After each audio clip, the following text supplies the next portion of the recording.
I'm going to talk to you about the importance of engaging on social media, particularly in these times. So with social media, the speed of information is unrivaled by virtually every other channel. Particularly at the moment, authentic stories are so important to the social media networks.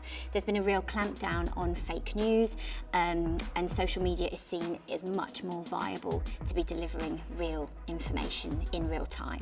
The human element is also really nice. You can actually engage with your audience and they feel like they've got more from that channel because it's a two-way engagement. That can build morale and help build trust in the message that you're trying to convey. So why invest in learning about social media trends and apply those to your internal audience as well as your customer base? Social media is a great place to test something, see how people are thinking and feeling, monitor trends and sentiment. You can have a look at how people are reacting in mainstream society, gauging sentiment before you try and then apply messaging to your internal colleagues and teams. You can test new approaches, so A/B split testing for tone of voice, a new image, a new video, for example. You can access data, so data on habits, behaviours and interests. Much more than mainstream research tools, it's a fantastic way of garnering insights. So how you can use social media to keep your target audience engaged, particularly in a time like this.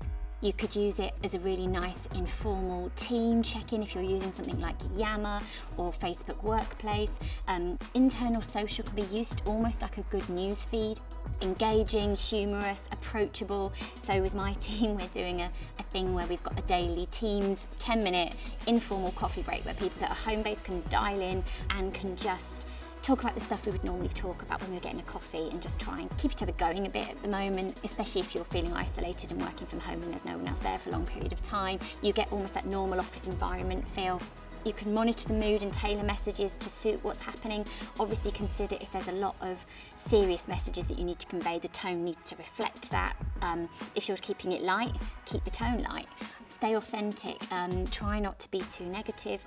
Obviously try and steer away sort of from the typical news, the news channels that are coming through because people are getting a lot of that already. And don't forget about your BAU because your social communities, internal and external, will expect that as well. So some tips for businesses not to just survive, but to thrive. You've got a captive audience at the moment. There's a lot of people working from home. So think like an entrepreneur. You've got an audience there that you can advertise to during those standard working hours.